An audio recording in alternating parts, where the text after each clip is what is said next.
That's the thing people like, though. Hang out. Hang you know out. what I'm saying? There he is. What's up, brother? You good, baby? Make Chan his day, 2 light skins again. Yeah, man. I like my light skinned brothers coming You over here, in. my dog. Y'all ain't wear the suits like when you had the president on you? Nah.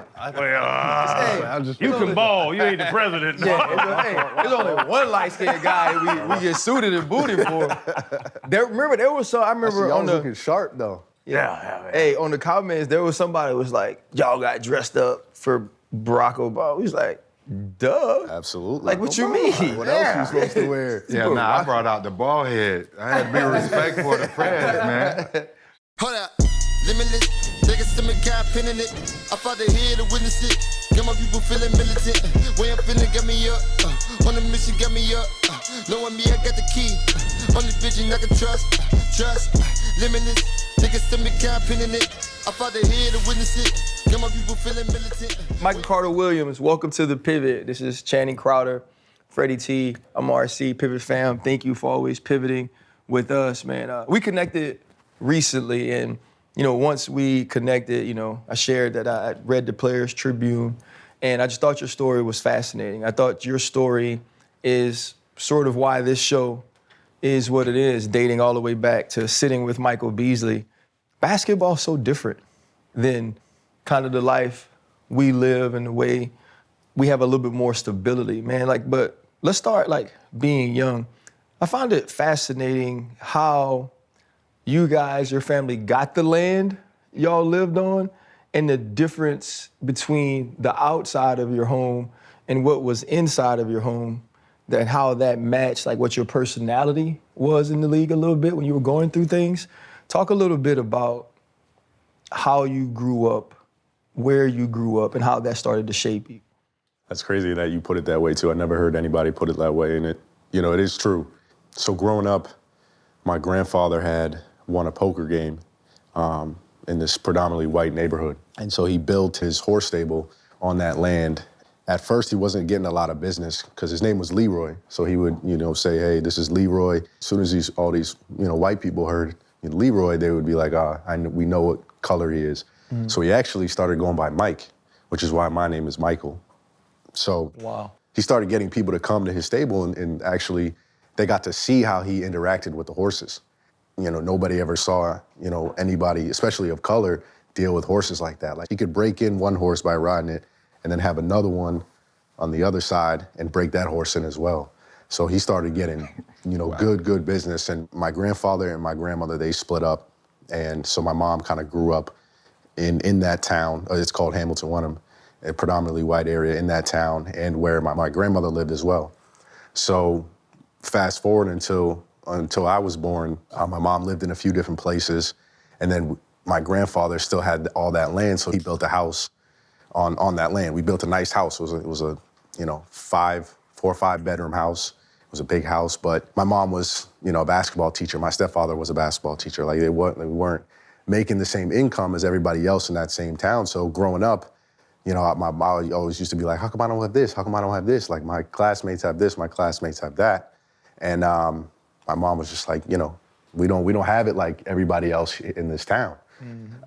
So growing up, that was like always a struggle for me. My dad lived in the city at the time of Boston, lived in Cambridge, so I'd go in the city and see my cousins and my friends, and I get looked at like I'm this wealthy kid who lives in this, predominantly white rich town, but really there wasn't, a lot in that, but there was pros and cons for it, right? Like, I went to a really great schools when I was in grade school and middle school, even my first year of high school. Like, I could tell I was getting ahead because of, how good the academics were, and I was always safe, right? Like, safety for me was never a problem in my life. A lot of my friends, walking outside for them is like, a blessing every day. So for me, it was like, they would come over, my doors is unlocked. Like, you know what I mean? They like, oh, I can't believe you live like this. But it was great for me to experience, those two worlds. And sometimes it was tough because sometimes I was looked at as that black kid in, all white, town. And sometimes I was looked at, by, the homies and, when I go to the hood and play hoops or something, like I was this soft, light-skinned kid from this, all white town. And how did that change you as a person? Because I kind of did that while I was in Decatur in Atlanta, and then started balling and all, and the coaches come and they pluck the good athletes out and they take them out to the suburbs. Yeah. But that mid-ground of, like you're saying, I can go hang with the boys in the hood too, but they look at me totally different than this whole other side of town, which is, 5-10 miles away. Exactly. When you see, people from each areas kind of interact with each other and like actually spend time and visit, that area, you get a new appreciation for everything, right? Like, yeah, I talk a lot about, this area or this area, but when I actually go there, like, I'm like, you start to just appreciate that a little bit more. When did you find your true identity? I'm sure because that could have been confusing to a kid. Yeah, it was. And, I think when I was in college, that's when I just found like I'm comfortable with being, me, right? I don't have that, like, you can say whatever you want about me, but like, I think me finding out like it's, the person I am every day, how I treat people all the time, what I do when nobody's watching, the work I put in, I think all that happened after my freshman year in college when, that was probably the hardest basketball year of my life when I wasn't playing. So I did a lot of like, I was forced to self-reflect a little bit on, going through adversity, how am I gonna handle it? Ebbs and flows, I think that was a big pivotal moment for me. And then also, fast forward, like when I was in the NBA, the middle of my career, my NBA, my fiance left me. I was doing things I shouldn't have been doing. She left me, and then a week later, I got released from Houston. So that was another moment where I had to do like a lot of self-reflect. And, even though it was later on in my life, I feel like it was a big identity moment for me because it was like, who do I want to be? Mm-hmm. How do I want to carry myself? How do I want to be a father in my child's life? I started thinking about more, serious things. Talk about the headspace you're in at that point. We skipped past a great Final Four run at Syracuse where ball is everything. Yep. Right? Like, I remember acting like I was mellow and shooting, I didn't even hoop just because I remember what Syracuse ball was, like all the way back for me to like Lawrence Moten, And so you have that run, you're the rookie of the year. Now you've bounced around to like 5 teams in 5 years. And, like you said, your fiance leaves and, your newborn baby is gone. You're traded and then waived. And now you're in this position where, all right, you're trying to figure out who you want to be. And the two people that are going to make you who you need to be the most aren't there. What headspace were you in and what were the steps that you took to get back closer to them? Yeah, I mean, when that happened, bro, I'm not even gonna lie, like it was the lowest moment of my life. Like I had deep depression. Like I don't even know how to describe it, bro. Like I felt like I had no purpose in life. All the noises that you hear from being an athlete, like those, the comments, they was all in my mind. And then most importantly, I wasn't, a father, to my child. I didn't get to be there every day. I didn't get to be with my fiance who, I loved and, I still love. But, I was at the lowest point. Like I didn't know, what I wanted. I didn't even know if I wanted to be alive at the time. Like I was really like at that point of time of like deep depression. Depression runs in my family. So it's hard. Like it's a hard thing to deal with. And at that time, it was just the lowest of me. When did you find out about your grandmother's suicide? That's tough, man. I always knew she committed suicide, but the details and, that was something that wasn't really talked about in my family. Like, It was like, I don't know too much about my grandmother. Like, it's like a forbidden kind of secret. Really? That it's just such a touchy subject. I spoke to people that were like at the funeral later on. They're like, it's one of the worst funerals they ever been to. Because my mom was 20, my aunt was 18, I believe, and I was a newborn. So there was a lot of trauma, going on, at that time. It was tough. Only until recently where I started to really ask questions, how did it happen? Like, what was people's, reactions? Like, what was she like? It was something that it was, touchy subject for sure. Yeah, I think because that's difficult because when you go to the doctor, people ask your medical history, right? And so you could say, I have a history of heart disease, I have a history of kidney disease, or whatever it is, but emotionally and mentally, those things factor in, as well. And so, I know that's as a part of a journey, sometimes those things are extremely important because it tells us who we are. I know it's a lot in my family, especially the men on my dad's side, that I'm like, why am I like this? And then I look at all of them and I said, oh yeah, there it goes. Right. So I definitely get it. The history of that, to that point, but then the outside pressures of being who you are, Like, did you ever have to break that down to like, what has my success brought on me to what am I almost genetically known? Like, have you ever tried to separate it and really figure it out? For a while, it was a struggle for me because I had to unravel everything, right? I had to unravel all the emotions that I was feeling. You know, my dad and mom not being together when I was growing up. Like, not to say it was bad, it's just when your parents aren't together, sometimes you're like, hey, I wish I had, my mom and dad together, or I don't get to spend a lot of time, with this person. So it took a lot of unraveling for me to just really be like, I'm okay with this, I'm free from this. And then at the same time, it was like, those things that I was struggling with basketball too, kind of unraveled as well. So like when I got rid of all the emotions of, everything that I felt growing up, kind of the voices in my head about, people saying I suck or, I can't do this, I can't do that, that started to mean less to me as well. You carried a whole lot, but I want to understand Rookie of the Year in Philly, just straight out the gate. One would think that they would build around you, right? You'd be the centerpiece and they'll continue to build around you, but yet you were traded. So we recently had Nick Saban on the show. He spoke about titles, right? The pressures that come along with the expectations. For you, having been named Rookie of the Year, then the very next year traded, was that kind of the start of everything? I think so. I think it was a big part of it because I never understood it. I spent a lot of time trying to figure it out. I was disappointed. I felt like this organization just gave up on me. Like, I was in meetings where I wouldn't even ask to be in, and like they would be like, these are our future plans, this is what we want to do. There was just a lot of things that were surrounding me that made me feel like, oh, I'm here for the long haul. Right. And I mean, I was Rookie of the Year. I was like, okay, like I'm comfortable here. I don't really have to worry about trade deadlines and this and that. Right. And I didn't know how to handle it. And then when I got to Milwaukee, it was funny. I was talking to my wife about this the other day and we were laughing about it. When I got to Milwaukee, Brandon Knight had just got traded. He got traded somewhere else. He was a part of the 3-team trade.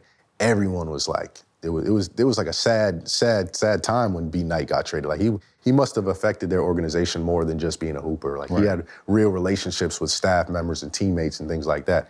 So when I got there, like everybody was upset. And I'm like, man, like I just felt like, a team just gave up on me. And now I'm at a team where like, it wasn't anything bad. Like it was like they welcomed me, don't get me wrong, but it was like I could tell that they just, somebody just left them that they cared about. So it was tough all the way around. One, I've had that happen. When I became a free agent signee of the Steelers, Chris Hope had left and went to Tennessee. And he left and was told them they wouldn't give him the money that he asked for.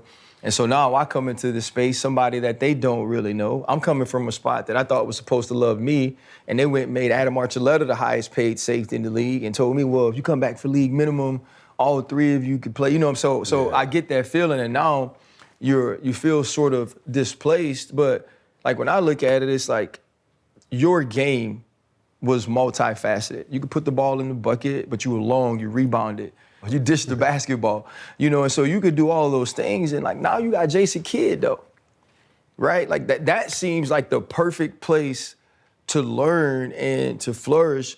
Why didn't that relationship work out as well as it may seem like the fit was from the outside? It's hard to play for a great player, obviously. Yeah, it is tough. And J. Kidd was, one of my idols, like growing up. I used to watch him play all the time. He was a bigger guard that can pass the ball. Like, I loved his game. But to be honest, bro, it was one of those things where it's like, you never want to meet your idols because you don't know who they are as people. And for me, it was him and I could never get on the same page, on the court. And I feel like that has started to affect things off the court. Him and I have the same agent, so we used to kind of talk through our agent. And so we never had that communication between each other. It was always like we'd go run back to our agent and say this, this, and that. But it was hard. I think he expected me to, and it was early on in his career too. It was just his first couple of years, so he was still figuring out how to be a head coach as well. So him and I, we could never, I even said to him at one point, like, listen, I'm not you right now. Like, the person that you want me to be, I'm not him right now, and I need to help to get the progression to get me there. And I think he saw a lot of me in himself, and I think he got frustrated with kind of that process, and it made us kind of butt heads and not be on the same page. And it was unfortunate because I loved, the organization. I loved my teammates there. Like, I built a relationship with Giannis till this day. That's like my brother. So like, it was hard. Like, it was hard going through that. And then I got traded the last game of preseason to another team. And you know how it is, bro. You get traded the last game of preseason and you don't get any preseason with this team, with the next team you're going to. You're behind automatically. So I felt like, man, that was kind of, you know, a kick in the nuts a little bit. Right. Like, you sending me to Chicago, they had like 5 guards already, you know, so it was just unfortunate that it couldn't work out. The coaching side of it, especially jumping around, like you saying, I can't even think about getting traded the week before the season starts. Like, man, what defense y'all run again? Right. Yeah, it got to be crazy. Is it the coaching and then like the scheme of it, where I'm sure all through high school, all through college, you were the man. Like, give me the ball. Hey, y'all do what y'all want to. Watch this. You know what I'm saying? Right, we watch you play. And then now you're getting into these different schemes. Is it the scheme? Is it, like you're saying, the understanding? What's those transitions when you do jump that fast? And when I look back at my career, it's one of the most, I'm so proud of how I was able to adjust, you know, my game in any situation that I was in, right? Like I went from, you know, being the man in high school, having the ball in my hands in college, winning Rookie of the Year, to getting traded. Now I'm playing in a different role on a different team. You know, I went to Chicago. Some games I had DMPs, and I'm like, man, a year and a half ago, you know, I was, you know, Rookie of the Year. Like, but I was able to always keep a good relationship with people to where I'm like, Coach, what do you need me to do on the floor? Whatever that team needed, I was going out there and I was trying to do that, right? Like, I don't have to score a bucket, but if you want me to guard the best player every night and you want me to rebound the ball and get guys in the offense, that's what I'll do. You know, and I think that's why I did play 10 years. You know, I had a couple seasons where, and while all this is going on too, I had so many injuries to my body. Like I couldn't, I've had like 7 surgeries. Like it was hard. Like my mind was telling me to do things that my body couldn't do sometimes. And all of y'all know, like as athletes, like that's the most frustrating thing. Like my natural reaction is to do this and now I can't do that anymore. So those games were playing with me as well during, you know, this whole time. But even still, like, I was just tough in that area where I was like, I wasn't gonna let this injury hinder me from doing the things I do until, you know, until I knew, okay, it's time. Like I'm forced out the league now. So yeah, it was hard. Do you look back and because I'm just what Jimmy Butler doing right now with the Heat? Well, I'm in Miami, so I follow it every single day. Do you think it's advantageous to be a little more asshole-ish with things like you're saying? Whatever the coach says me to do, I'm gonna do. But some of them good players be like, man, you can go to hell. That ain't me. Well, one, I think some guys have that luxury to do. I didn't have that luxury. So I think guys that do, and I look at it, I'm like, sometimes I catch myself and I'm like, man, like, why is Jimmy doing this? Like, why is he being an asshole about this situation? But I also look at it on the other side where I'm like, the things I've gone through in this league, the betrayal I've had to face, the things that have been done to me wrong, all behind closed doors, like, if I was able to be at a stature like Jimmy, I'm not sure how I would act in Jimmy's situation either, right? Like, we hear it all the time about teams are able to do this, teams are able to do that, and there's no repercussion to the team. But if a player does it, right, it's Jimmy's front page on ESPN, right? So I'm not saying that, like, guys should be assholes or whatever, but, like, sometimes standing your ground is like, listen, I'm not gonna be played with because if I don't take this stance, then I know what comes after, right? So it's that battle of, you know, say whatever you want about me, but I'm not going to be put in a situation where I'm set up to fail. I think the other thing to the point of what he's saying is, it's when the team does it, it's great business. The team understood where the player was headed. They knew that he was on the back end of his career. When a player stands up for himself, he's an a-hole.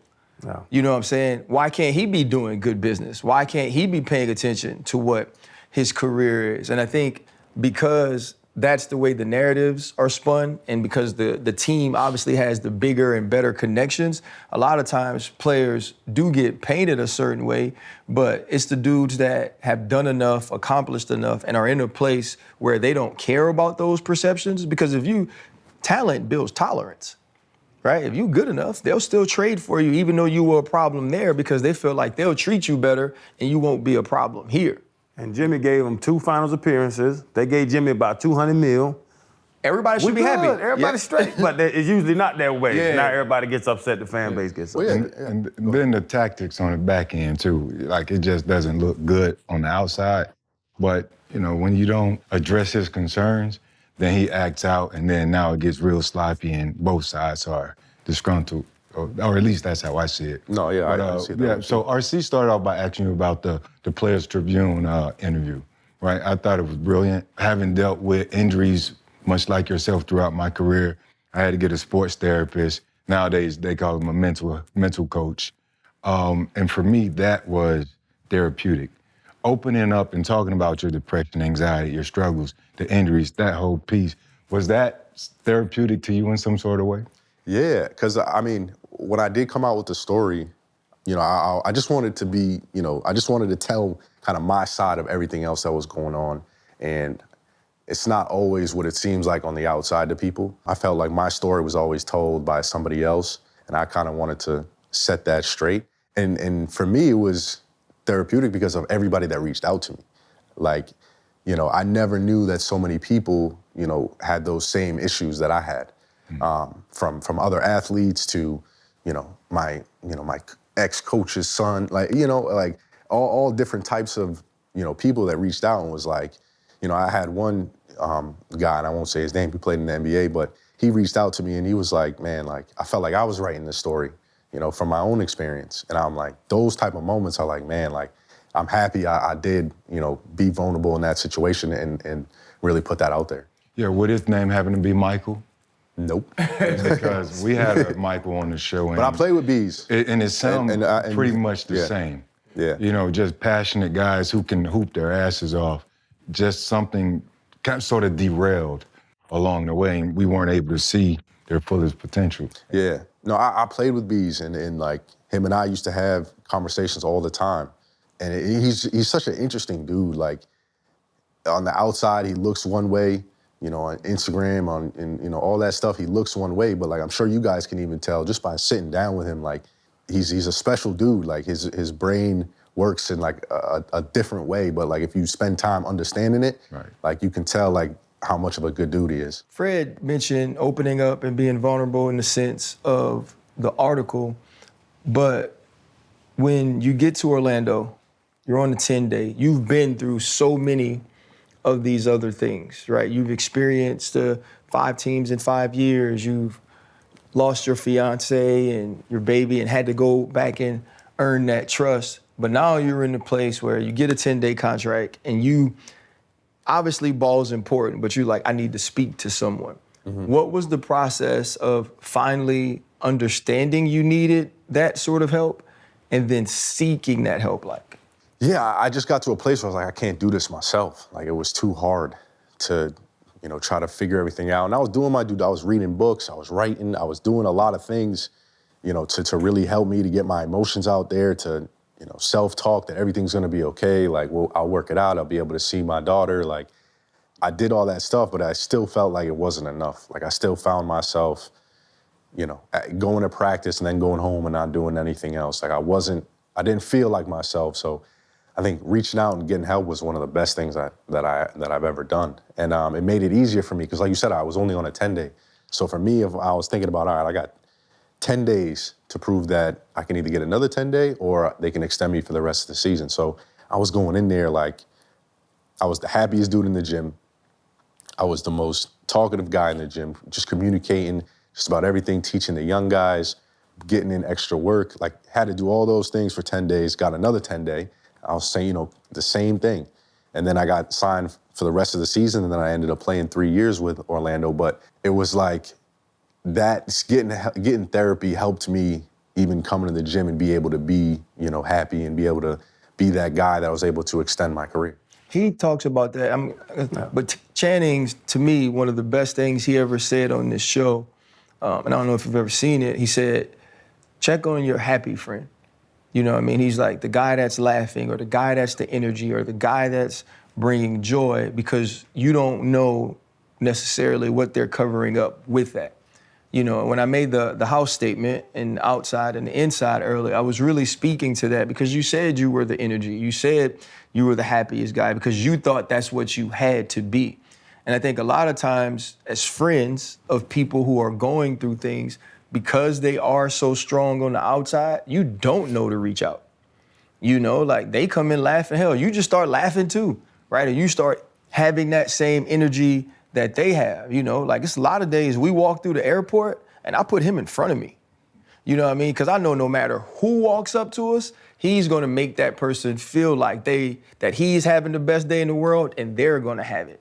I don't have that all the time. Like a lot of times I got like a, hey man, how you doing? God bless you. Because I'm dealing with stuff, man. And so I think it's interesting for people that are listening or watching, like to know that. Like you were going through this, you were taking your life legitimately 10 days at a time, thinking about how you had to be for other people, man. Like I can't imagine like that sort of weight. Yeah, no, it was heavy. It was heavy. But again, it's just something that I look back on and I'm proud of that moment. I'm proud I was able to get through that. Those moments helped me, you know, in other avenues of my life and to be able to teach, you know, my kids. You know, like I am real with myself. Like I got, you know, anxiety. I take medicine for depression. Like, you know, I'm now okay with, you know, how I am and what I need to do to, you know, stay healthy in that mindset. But again, like it's hereditary. It runs in my family. So who knows if my kids will, you know, end up having that, right? It's a big thing for me to figure these things out so that I can help, you know, my daughter and my son if they go through the same thing. And something else that I guess when I get caught up in when I did have, you know, down times, whatever, and I'm the, you know, joke, I'm gonna mess around, play around the whole time. But like, I'm a millionaire. Why would I put my problems on you? You know what I'm saying? Like the financial side of it, where you're like, yeah, you know, I'm stressed out, I'm playing a different role with the team. But they're paying you millions of dollars. Like, shut up. Like, nobody ever said that to me, but mentally I thought that, like, I'm not gonna tell this person that's working at Publix that I'm upset because the team adjusted my role from Will to Mike linebacker. Man, them is rich people problems. Shut up, go do your damn job. Like, did you ever kind of, did the money and like that stature of a celebrity be like, man, I can't complain to nobody? Yeah, of course. I did feel that way. I think I felt too much that way at one point, but I also think there's some truth to that as well, right? Like, I try to always put my life in perspective of, you know, somebody else's. And I'm not saying that's any way to live of, oh, this is okay, this happened to me, because this person has gone through a lot more. But in some instances, I do look at the people around me in my life and say, would I trade my struggles in for theirs? I don't know. I can't definitively say I would, right? Like, there's things that are positive in my life, and I did play 9 years in the NBA, 10 years in the NBA, and I did, you know, accomplish a lot of these things. Even though I went through my fair share of problems, I don't know if I'd be willing to switch it out with, you know, just anybody, because I don't know what, you know, they've gone through. So I try to do perspective checks in my mind all the time. Like, you are, you know, practice gratitude, be grateful for the things that I have in my life. The perception is a mofo, but even along those lines, in sports in general, there's a stigma that says, that speaks to toughness, right? What type of advice would you give to like a younger player or some sort that might be going through some sort of mental issues or depression? I would say first, you know, go talk to somebody, get help. You know, I would tell them that in my experience with a therapist, it's amazing to me how they can walk you down this path and lead you to different answers on the way, just about yourself that you might not know. You know, if you don't want to talk to a therapist, you know, talk to a friend, talk to me. Like, it doesn't matter. But I think you voicing it out and getting it off your chest is so important. Right. And not to be afraid to. I think a lot of people are afraid to get help. And I'd also tell them to kind of pay attention to yourself a little bit. I try to tell everybody to pay attention to themselves a little bit, because sometimes I was going through things that I didn't even know that I was like depressed or feeling. I just thought that like, this is regular, like this is life. Like bad things happen in life. Now I got to get through them. Like, no, I think when I started paying attention to myself a little bit more, I started to be more confident and be like, man, I need to fix this. Like, I need some help outside of just me.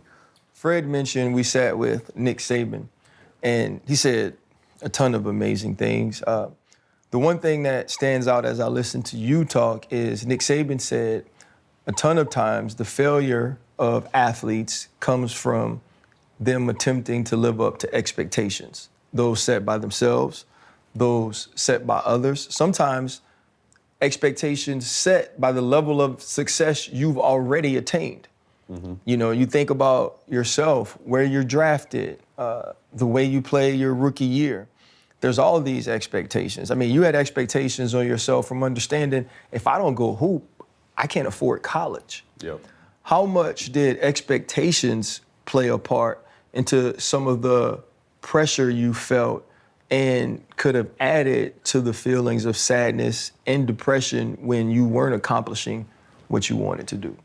Yeah, I mean, it was tough because I would tell myself, I was Rookie of the Year. I'm gonna do everything I can to have a good year this year, earn a starting spot somewhere, try to be an all-star and then shut everybody up. Like that was always my thing in my head. Like I'm gonna do this, I'm gonna do this, I'm gonna do this. And I fell short of that because I never reached that goal. But I think in a way, it always pushed me. Like it pushed me to be in the gym, and it pushed me like, aim for the stars and hit the moon, right? Like those type of things, right? And I think, that helped me, stay with it. Like just keeping to stay with it. Like those people that doubted me, those people that said I couldn't do this, even though I didn't reach my max goal, it's still where I did end up was great because of that work that I put in. And I think it's true. I think it's true that what Nick said, right? You set expectations of yourself and you don't reach them and you get so down, or you did so well in the past and now you're trying to get back to that. That's a real game that people play. A while back, we had an argument because Channing doesn't let us ever have feelings. And, we were just talking about fear, whether irrational or rational. And, Freddie T was talking about how fear of failure pushed him. This is a Hall of Fame talented dude, you know what I'm saying? Top 10 pick, you know what I'm saying? Like he showed us his basketball picture from high school, bro. He was in 9th grade. He was like 6'1.5", 240, and he was like rocked up with traps and everything. 240, bro? How big were you? Nah, I was like 212. Thank you. That's crazy. You know what I mean? 6'1", But what I'm saying is though, like someone as talented as him, as talented and gifted as you are, like that fear of failure is a good thing because it doesn't allow complacency, but there's also like, where do we put failure? You know what I'm saying? Like I was undrafted, you know what I mean? And so I was able to come into the league and be like, shoot, I just want to make the team. So you make the 53 and I was like, wait, this is a success. Now I continue to work because you like the way success feels, you know what I mean? And then the next year I come into camp, it was like, man, I want to be a starter on defense at a position. I'm the starting nickel. Wow, this is, you know what I'm saying? So every year I kind of set my expectations on the reality of where I was in life or where I was in sports. And so it allowed me to not feel like a failure, even though at the time I wasn't Ed Reed. You know what I'm saying? At the time, yep. I'm not Troy Polamalu. But when you are where some of you guys are, sometimes like, of course you're gonna aim for the stars, yep. Right? Because that's what you feel like you're supposed to do. How much of what you thought of yourself was based on what you felt you were supposed to be doing? I mean, I think at the beginning, I really was. It was on my mind a lot. Like, I'm supposed to be doing this. I'm supposed to be playing this way. I'm supposed to be averaging this many points. My trajectory is going down instead of up. But then, like you said, like I got so low in my life that the small wins really, I just appreciated them a lot more. So, I'm in Houston and James goes out. I go in and I have 23 this game. I'm in Orlando and, 3 or 4 guys are out, 2 are injured, 1 sick, and I go in there and we beat Sacramento. I have, 24 points. Like those little things, those singular games of playing well or making the playoffs with Orlando and really feeling like I was a big part of that. That's what success was for me. Even signing a multi-year deal. I'm like, man, like I was 6 feet deep damn near, and now I'm signing a 2-year deal with the Orlando Magic, right? So I counted all those things as wins and blessings. You talking about bees. So something that sticks with me vividly with his conversation was like mid-conversation, we're talking, and he just starts hitting his feet. He's like, bro, I just want to play ball. He was like, we're getting into it. He's emotional. He's like, bro, I just want to play basketball. Like, that's what he wanted to do. Like, he loved the game, and it was something. I don't know, that's, when in that time when it almost like basketball is not fun anymore, or the antics of basketball is not fun anymore, or it just seems like that with some guys where it's like, you love playing this game, but is it Is it the business of it? Is it the outside? Is it the pressure to that point, the failure? Like, when does it come where basketball that you played your whole life, it's not what it was once before in your mind? Yeah, and I think in basketball, it's a lot different than football. Like if you grew up being a safety and playing in elementary school, middle school, high school to the pros, like the game is different for you as a safety, but it's also a lot more similar to guys who are really good in high school to the guys in basketball and guys who are the pros. Like you have guys that were stars in high school at having the ball in their hands all the time to becoming in the NBA, and now they're this role player, and their game is nothing like it was in high school. So I think that challenge is really hard, right? And I don't, and this isn't speaking bad about Bees, but I don't think that's possible for him. Like I think for him, he's got to be that guy that he was in high school, that he was in college, and that he knows, because he's so competitive that he's not gonna go out there and take 2 shots and be like, I'm a defensive guy, I'm locking this dude up, I'm making, no, he's gonna go out there and get to his bag, get to his left hand. But sometimes that, if you lose, if you get to an organization and they say, we don't want you to be that, we already have this. It's hard for guys to make that adaptation to, I'm gonna switch up my whole game now because this is what this organization needs, right? And a lot of guys find themselves into trouble because they can't do that. And so it's hard, like I don't blame, it's not an easy thing. Like for a while I was on a team where I was playing defense, getting the guys involved, and I was sitting in the corner. And then I gotta go back and guard the best player every single possession.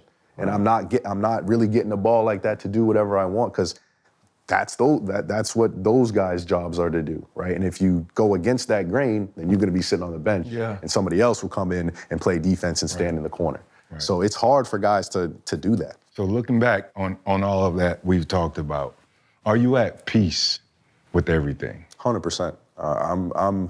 I feel so blessed that I was able to play that long in the NBA. I feel motivated for my life, post, NBA. I feel like I got so many different things going on that I'm excited to see what that career looks like. My kids got to see me play. It's funny to see their reactions when, people come up to me and say, hey, I remember you on the Orlando Magic. Can we take a picture and all? And seeing their reactions to that. Really, I got no regrets. Like, I'm proud of my career and what I was able to do on a basketball court. And it was fun. It was great. We do our research. I'm combing your Instagram, stalking it, actually. I see the picture there with Kobe, the day that he passed. Is there any moments or memories that stick out that you can share with us? Yeah, I remember we played them in LA. I can't remember what the play was. We were on defense, he was on offense. Their team had a possession, and we got them down to 4 seconds left in the shot clock. Somebody had tipped the ball and it went high up in the air. And it was me and Jordan Clarkson. We both went to go get it, and they called a foul on me. And he went to the line, and me and Kobe were talking, and Kobe was like, why'd you go after the ball? I'm like, what do you mean, why did I go after the ball? Like, it was a loose ball. And he was like, yeah, but there was only 3 seconds left on the shot clock. So just let him caught it, and the shot clock was gonna run out, he was gonna shoot it. Right. And I was like, yeah, but it was a reaction kind of thing. But that moment, it showed me how he processes the game in real time, real quick. Like if it was him, he wouldn't have jumped, because he said it right after I did that. And then after the game, went to the locker room. I got some shoes signed by him. We shook hands, and I was saying, appreciate, just playing against you in general, right? Like watching you as a kid and then going against him. And then there was another time, it was in that same game where I was guarding him in the post. Stripped him clean as a whistle. Didn't touch his hand, no hand, nothing. Tried to post me up, do that turnaround, swipe down, ball went straight down, clean. Foul. I'm like, come on. To the ref, I remember saying to the ref, if this isn't Kobe Bean, you're not calling that. There's no way. Right. It's kind of like our game. Everybody thinks Mahomes get these phantom calls. Yeah. What do you think? I know you watch football. Yeah, I watch. Some of them are questionable, but they do dissect everything, though. Yeah, right they now. do. Any type of controversial call, they're dissecting it. But there's big plays that happen where it goes their way. But I feel like that's in every sport. When you're the top dog, you're getting those 50-50s all the time. Well, this is that thing, guys. The best of us, when we get the call, we make you pay. That's the difference. It's a lot of sorry teams that get calls, but they sorry. You know what I mean? early on in the season, you could rough the passer against the Carolina Panthers, whether it was Andy Dalton or Bryce, because guess what? They probably wasn't going to score. You know what I mean? Yeah. You rough the passer against Kansas City, you give them 15 yards in the first, they put points on the board. And so then you look at the end of the game and you're like, man, that led to points because of them, not because... Right. Like your coaches have never said to you, like, we're not going to get those calls. We're not that team. I think reputation is important, right? Because when we were the best defense in the world, they created rules around us to keep us from being what we were. You know what I'm saying? Like, I was fined like 6 times in 1 year. One of them was just $40,000 for a hit. James Harrison was fined all the times. Like, we were getting calls every week to tell us what we couldn't do when just the year before, we were on the cover of ESPN, the magazine, for playing that way. Mm-hmm. You know, so I think it just depends on what your reputation is. Like, in the regular season, because I know the playoffs have been a certain way, the Kansas City Chiefs, bro, are 27th in roughing the passer calls. There are 26 teams with more roughing the passers for them than Patrick Mahomes. Yeah. One, they're in prime time all the time, and we pay attention to it. And I think like it's about like what you become. And it kind of brings me to a question for you. Jabari Parker, I think it was maybe last year, was talking about what his process has been like. And there's a picture of you, Jason Kidd, Jabari Parker, and Giannis. And then you look at, from what I knew of the two when they got into the league, if you asked me who was going to be who, I would have switched them. Knowing both of those men, how do you kind of put into context what their careers have become from where they started? Yeah, at one point it was like, who was better, Jabari or Giannis? I think that Jabari had those knee injuries, which first when he came back, he was like more explosive than he was before. It was crazy to see. But the second time it happened, I think that hurt him a lot. Not to say that Giannis wouldn't still but I do think that played a big part in it. I think during that time, Giannis took a lot of leaps and bounds. And I think culturally, everybody was the same way. Who's better, Giannis or Jabari? And when Jabari went down and Giannis kept going up, I think the culture shifted to Giannis, and we're putting all our eggs here. And as you know, when you're a star and that happens, that's not easy to catch back up if you're Jabari. Right. And I think mentally, those injuries affected Jabari as well. Just knowing him, as a person, I think it was hard for him to really realize that like he has fallen down a little bit and he needs to kind of get back up there. And I'm not saying he didn't handle it well or he handled it well. I just know the results of the two people what happened. And I think, like for you to get to Giannis's level, it takes hard work. They both worked extremely hard. They both did a lot of great things. I think luck is a little bit in play too, right? I think you get avenues in your career that is a little bit more fortunate than others. So that's the best way I could describe it, because they were both neck and neck. Jabari was really, really good, but I think Giannis's leaps and his bounds of where he could be were always a lot higher than what Jabari's were. Yeah, the floor. The floor was from an athleticism standpoint. From an athleticism standpoint, from movement to the length, size. So I think it was always going to end up that way. I just think at that time and moment, it was like, who was better? Basketball is different than football, right? Like, I guess we got Canada. If the NFL doesn't work out, like there's arena football, It ain't the same. But with hoopers, why does it seem that guys hold on to that dream so much longer than what it feels like in football for sure? They'll go play overseas or they're playing in these smaller leagues and just kind of continuing to do something that they love to do, knowing that the top tier potential of what they've always dreamed of is no longer an option. That's a good question. I think, with you guys, right, growing up and being around other football players, I think that like you guys have always, your careers aren't as long as basketball guys. So you guys are always, I got close friends that played in the NFL and they're always like, once I stop playing, I'm gonna do this, this, and this. Like that mindset was always, and you guys can get injured at any time, any moment. So like your backup plan is always pressed in my eyes. You know, some more than others, of course, but you know, as a whole, I think that's the reason why. And also opportunity overseas. You know, guys are making good. Like Shane Larkin makes like 2-3 mil overseas. Really? Yeah, like guys make good money overseas as well. So I think to those two things, right? I think having a backup plan. I don't think a lot of guys trying to make it to the NBA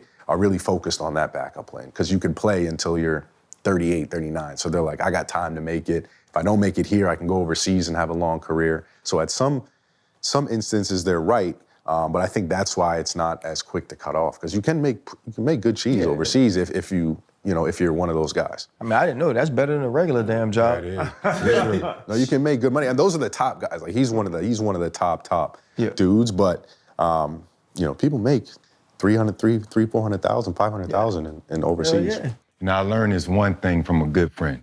Looking at you, it would seem that you're in great headspace. Got the analyst college gig and just everything else. But I was taught to ask this question so it doesn't hunt me later. You good? You're okay? I'm okay. Do you need anything? I'm good. I'm all good. Great headspace, healthy. Kids is here, wife's here. I'm good. We don't do a lot of relationship talk on this show. So, but when you are trying to rebuild a relationship, women have very long memories, you know, and for a woman who loves a man, who shares a child with a man, to pack up and leave, there has to be something there that pushed her away. What was it like working to rebuild that relationship, rebuild that trust, you know, to the point to where you could be a family? It was difficult to do that, like to rebuild the trust, to kind of show her. I needed to change a lot about myself. Like I needed to, you know, really focus on what I wanted to do with my life, who I wanted to be, what type of morals do I have, you know, how am I gonna act, you know, in a relationship versus out of relationship, my daily habits, like what do those look like? So I think me doing all those things, you know, was attractive to her.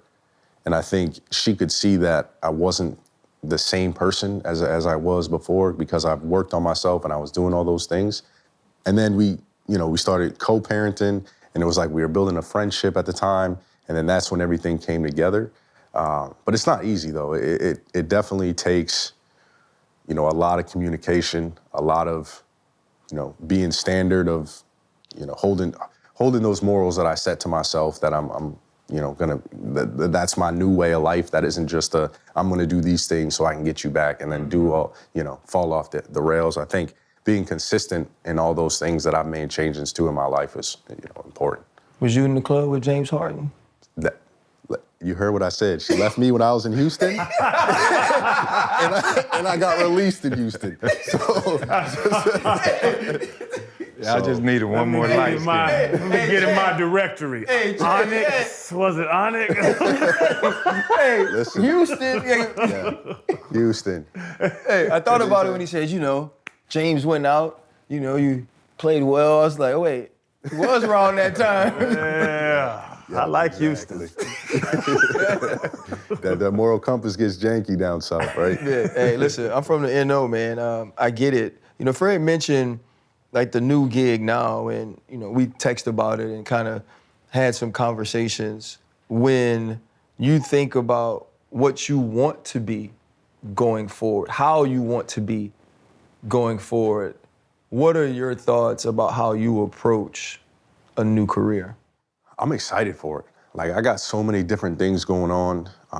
You know, working with ESPN, being an analyst has been something that I always dreamed of doing post-retirement.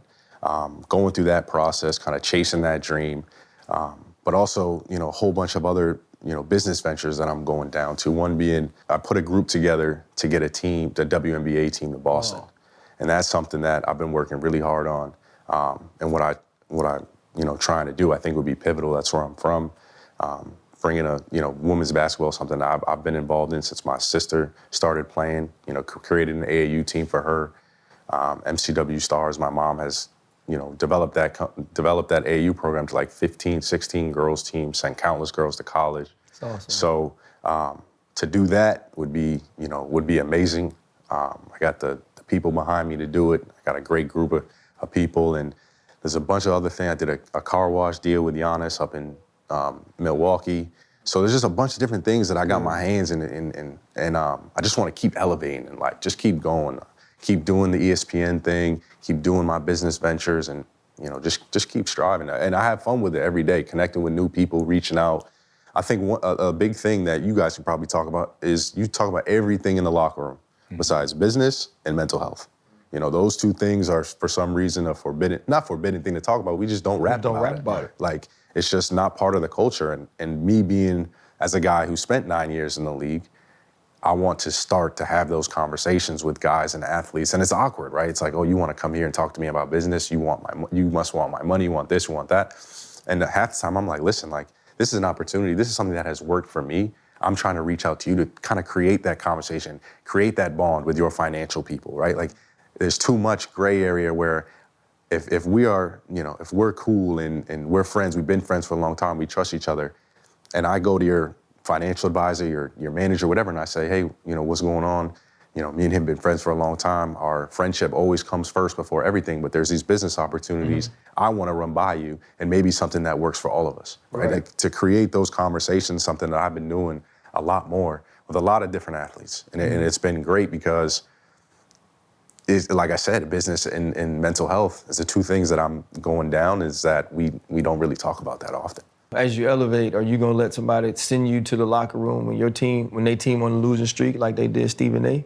Man, that was a crazy story, though. It's true. He was mad at me for saying that, though. He didn't like that. Yeah, so he wait. Didn't like that. Well, we all lost 26 in a row. We lost 26 straight, and when I tell you the media we had that week, it was everywhere. Coverage on ESPN, SportsCenter, all that. Like, it was everywhere. And then when we won, I was not losing that game. I was not going to be in the record books for the most losses consecutive in history. I was not losing. So we won that game, and I kid you not, there was not one media person in the locker room. Not a single one. And I'm like, dang, if we would have lost, though, I would have been filled in there. Stephen A would have been like this in my face. Like, you know what I mean? Like, But, we wasn't losing that one, though. Yeah, I read that too, man. I thought it was funny because Stephen A was like the Reaper in some ways. You know what I mean? Like, if it's going bad, he'll pop up. For sure. You know what I mean? He'll pop up. And he has created this incredible monster. But, man, we appreciate you, man. Thank you for your openness. I expected that it would be that. It was even more than what I expected coming in, man. And I just appreciate you, first off, for sharing your story. But also, it's great that we get to see the success part of it, too. You get to see the adversity, but you also get to see the perseverance. And I think that's what we love about this show. It's why it's the pivot. Fred missed this question. I can't believe it. Because I thought he said it earlier. And he said it was a pivotal moment in my life. And He on TV now. He know how to use the right word. So I let it pass. He know how to use the right word. Honestly, I wish I had that much credibility to me, but that was an accident. I'm not gonna lie. I wish I had that preparation in the bag, but that was an accident. Nah, man. Thank you so much, bro. We appreciate you. man, for Yes, sure. sir. Thank you. Yeah, because we always get that whenever somebody says pivot or pivotal on the show. Right. they go Like, okay, that's it. There we go. Yeah. Hold up, limitless. Niggas to me, got pinning it. I fought the head to witness it. Got my people feeling militant. Way I'm feeling, got me up. On the mission, got me up. Knowing me, I got the key. On this vision, I can trust. Limitless. Niggas to me, got pinning it. I fought the head to witness it. Got my people feeling militant. Way I'm feeling, got me up.